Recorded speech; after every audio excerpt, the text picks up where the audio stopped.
Hello. Oh, hi, hi. Hi, Hiroshi. How are you? Fine, thank you, Glenn. I met you before. I think we did, right? Michael introduced us at the school. Oh, right, I remember that. At the relativity school, right? That's right. Yep. In Los Angeles. That's right. Yeah. Yeah, that's good. Yeah, really long time to talk to you. Yeah, it's been a long time. That's years. That is years ago for sure. And, yeah. Tell me what you're doing right now. Oh, well, I've launched a consulting practice for the education industry and the entertainment industry. And I am connecting media and entertainment to the education industry and bringing best practices in content production and video production to courses and programs that ordinarily have had pretty boring and bland textbooks and things to learn from. And now schools are starting to invest in higher production values using real actors and real writers and producers and production. So that's one of the projects I'm working on through my consulting practice. Oh, so you're adopting student too? I'm sorry? You are receiving a student too, like people who want to learn?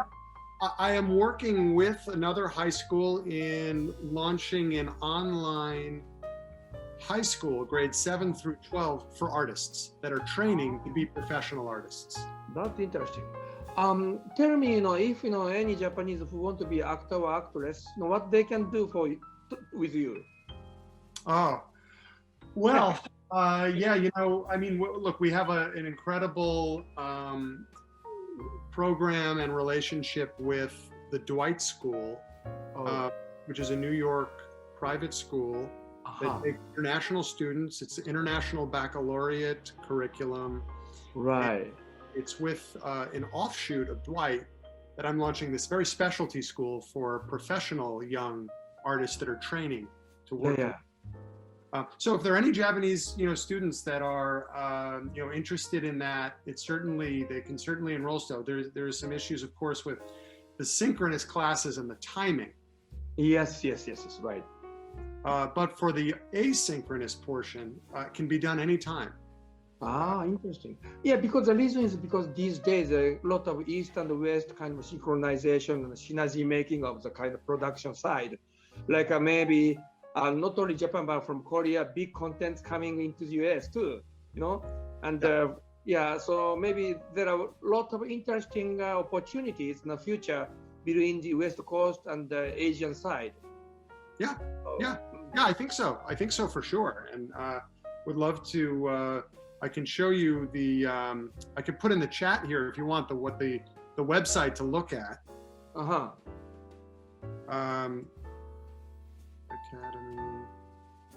Academy.com.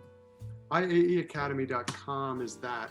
And then the other, we've created a brand to address dancers and artists here, but the other same product, but a brand that's now looking to train and support athletes. So we have a winter sports academy with Bodie Miller. Bodie Miller, an Olympian from the United States, has launched training future skiers with their skills in skiing, and we're supporting them with the academics. I see. Wow. So that's a totally different subject or related subject? Related. So IAE Academy, the one I just put in chat, is the same product that's addressing for artists, for dancers. And dancers, really, they train like athletes, dancers. They're in the studio, 20, it's not like actors. Actors, it's a little different. It's a little more, they do it like extracurricular at school, actors. But dancers, it's 20 hours a week in the studio. And so there's difficulty with their schedules. I see. Particularly, what is your expert, particularly like a training or like more like a consulting or what? Or you do the individual training too? Yeah, so my company is KSE, Kalison Studios Education. And I have 3 different branches of it. And branch 1 is bringing that higher level content production to education. Mm-hmm.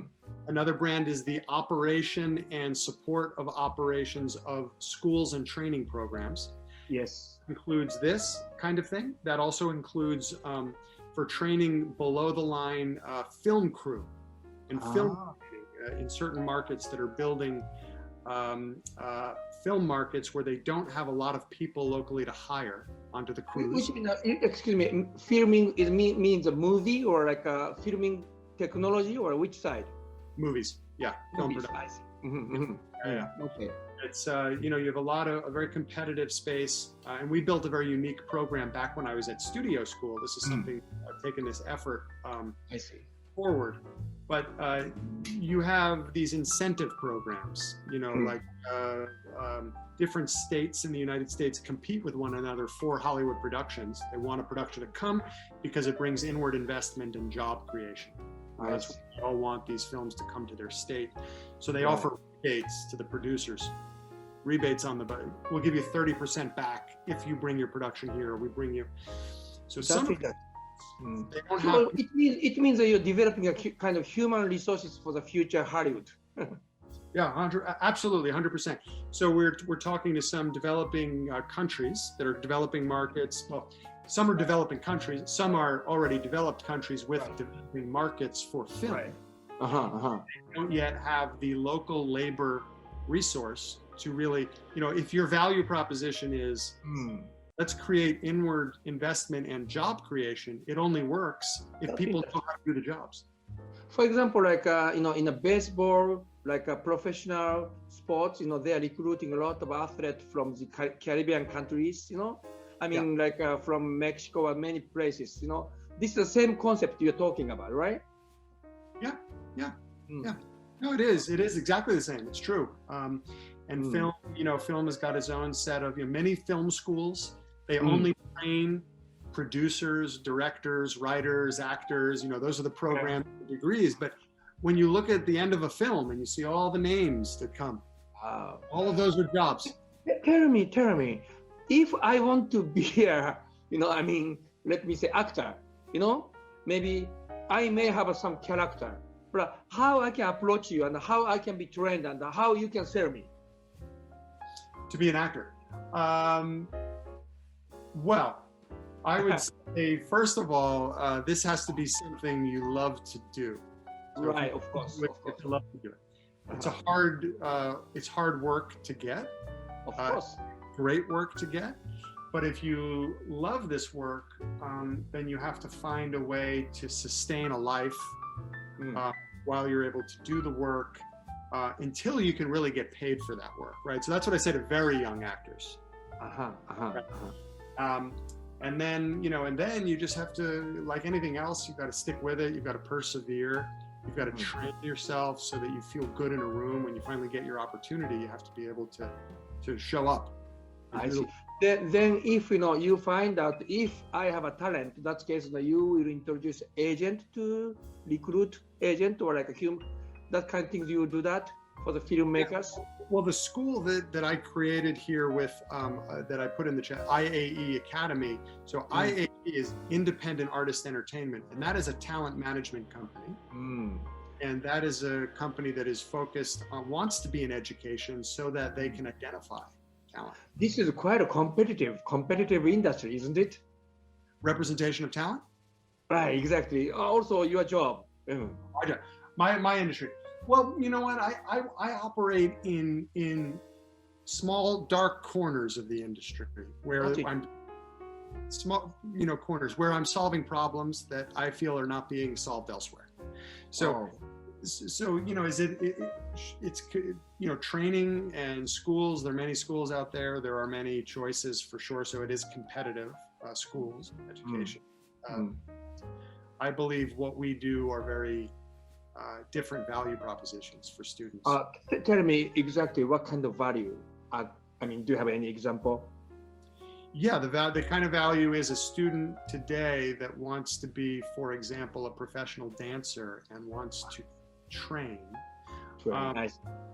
Traditionally, that's an extracurricular activity. It means you've got to come and do your work, and you have to find a way to then fit in your training. Well, we think it should be the reverse of that. If you're going to be a professional dancer, then you should find a way to train and do what you want to do to train to become a professional. And we fit the rest around that. That's a value proposition that is different with our offerings, and I feel is addressing a need for a certain type of student. Tell me, quite frankly, financially, for me, if I want to be an actor, if I'm like a young student, I want to be an actor. How much I have to prepare to work with you and to be a good actor for future, to aim, that's goal. Well, being an actor, there are many different paths to take. And I think for some people, training is the way to do it and persistence. Others, no training necessary. It's a very funny field in that way. Some people can be connected. They can be well connected to the right people that are hiring for jobs. And but I think to be an actor, if you're not from that industry, if your family is not from that industry, if you don't have a natural way in, just want to pursue it. I see. Find a class, you've got to start doing the work, you've got to make sure you love it, and then you have to, like anything else, find a community that'll support you in that work. I understand. Yeah. Generally speaking, please let me know how current Hollywood movie business is going on in general, like particularly in these pandemic situations. Are there any kind of changes or kind of future-oriented new activities, or if you have any, please? Yeah, no, entertainment has been very, I'd say, vigorous in very quickly developing safety protocol for production on sets, and big driver behind that have been the unions. So SAG-AFTRA, which represents the Screen Actors Guild, which represents all of the working Hollywood actors. Yes. Unfortunately, what's different from Broadway, right, with live theater acting, they've just been shut down, and there's just no way around that. But movies, you know what? We found out that PCR tests are very accurate and good. So if we get PCR tests within 72 hours of showing up on set, we have a pretty good indication. People are self-surveying and going through a rigorous protocol to ensure that we're on set fully masked. Even the actors are fully masked. Even in rehearsals on camera, they're fully masked. They are creating a different radius around the camera. So to have permission to be closer to the actor, you have to have a more rigorous type of screening than others. And then only before action, do the masks come off and they do it. But people need to speak really in a short distance, right, in case of filmings. Because people amateur people misunderstand that people talk long distance, but actually in the filming, people's distance is really short. Oh, filming, they're doing all sorts of things. The testing and the protocol is assuming, that we've got people working that are not infected with COVID. So they're not only close. Sometimes they kiss. Sometimes they're, that's still happening today, but it's happening with all this safety protocol. And if you think about it, with all of this, and I've been on a few sets now since, in a couple of series that I am producing, and I feel safer there than I do in the supermarket. Supermarket, I have no idea. Did anybody get a test? Is the mask good? It's only a bandana. It's coming out the side. I don't know.